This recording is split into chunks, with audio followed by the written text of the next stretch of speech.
name is Joanna Pinsky. I'm co-founder and artistic director of Art Encounter, a nonprofit art education organization in Evanston. Today, I'm delighted to have a conversation with Yadi Royster. Yadi is a terrific painter and also a lead Art Encounter teaching artist. Well, getting into some of your work, you've worked in series. You know, most of my series, they come from either something that has touched me deep in my heart, but a lot of my series comes from dreams.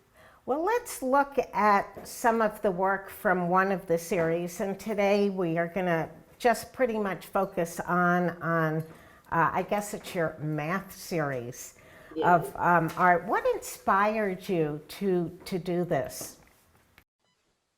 So, you know, I went back to school in my 50s just because I've always been a computer geek.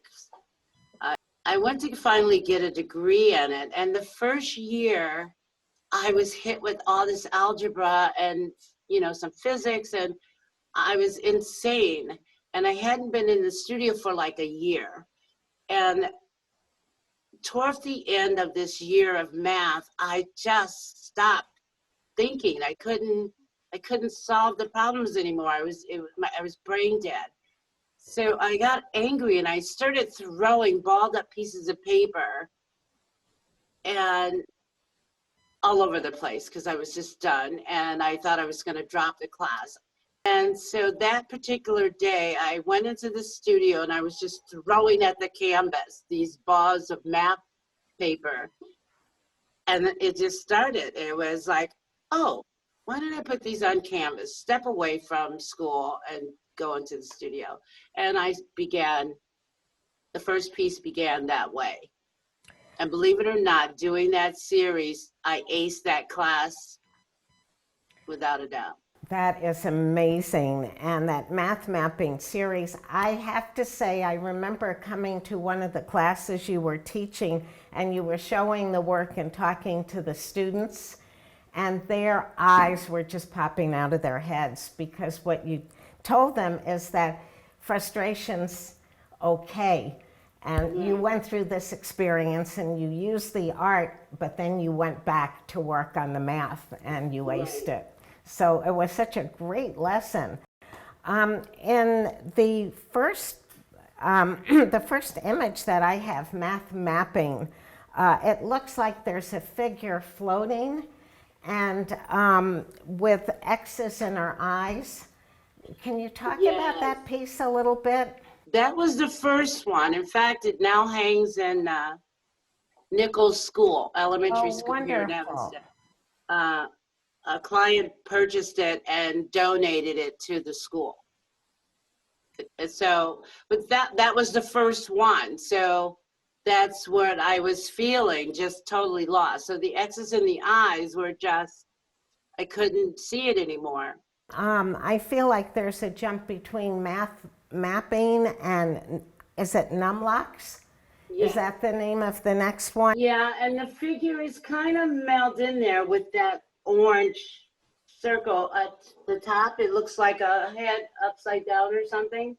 So I'm being buried pretty much in those numbers, but yeah, I can't even tell you. It's the numbers dancing off is like dreadlocks. So I created like a dreadlock pattern.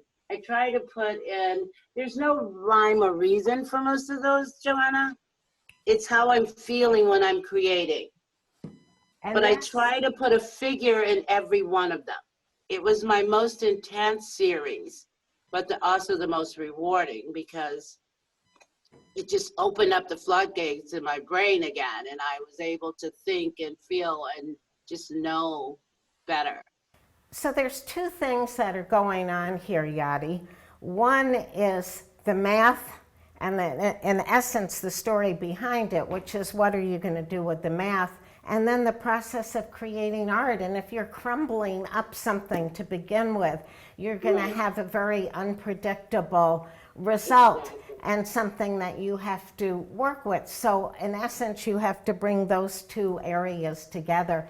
And that may be what makes those images so exciting, is that you don't quite know where, as a viewer, you don't know exactly where you're going to be led. You've also done a number of this series in sculpture. Have you always worked in sculpture?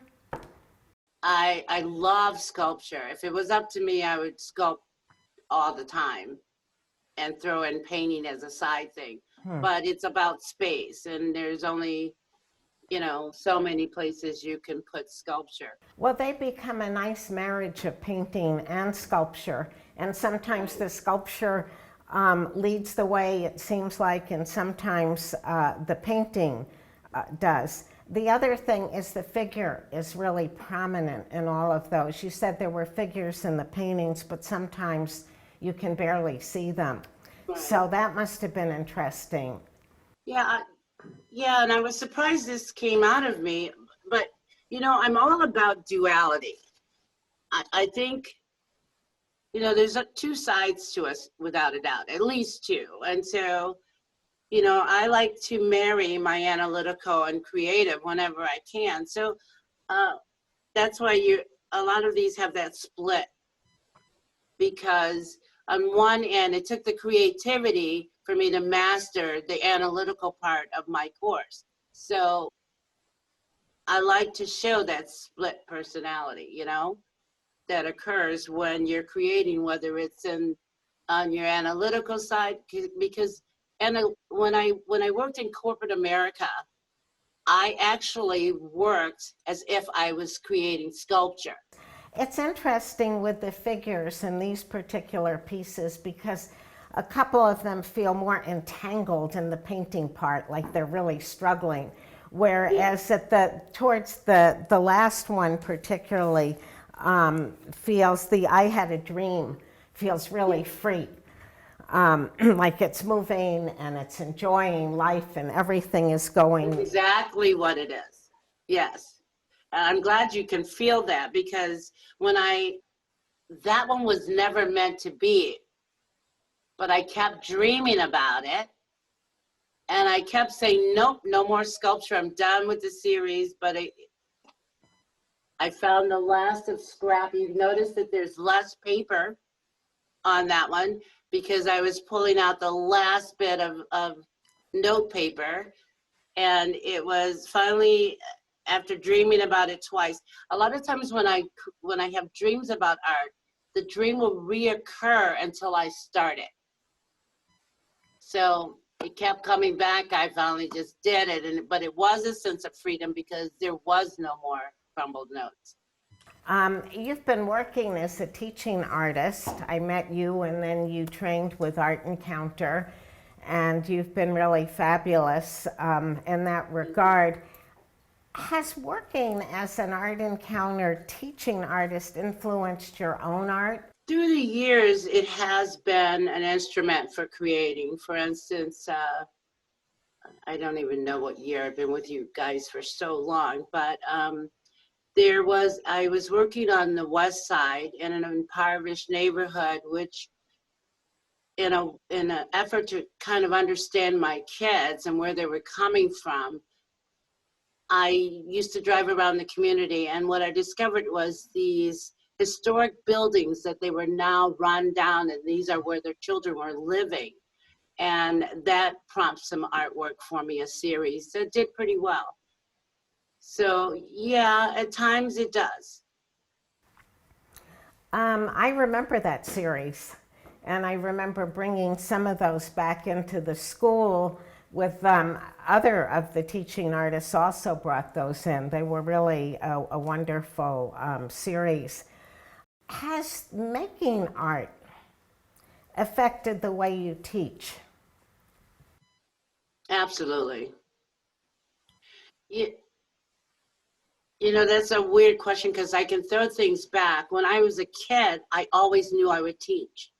So making art helps me break down how I need to explain it to the kids. So yeah, making art really does help me in every aspect of my life, because I work in terms of projects and breaking down the pieces and coming up with solutions before they become a problem. So that helps me teach the kids better. Back to Art Encounter and teaching, what does it mean for you to be a teaching artist?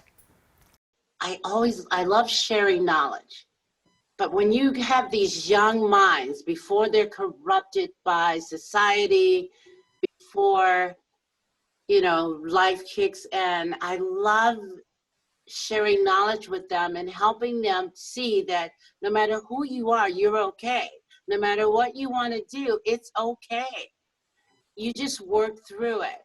So I think just seeing their little eyes light up with, like, I'll tell them, there's no right or wrong, neither in art, nor if I ask you a question and it's not correct, what's the worst can happen? Get the right answer. So just teaching and watching them find their own voice, because you've given them that freedom.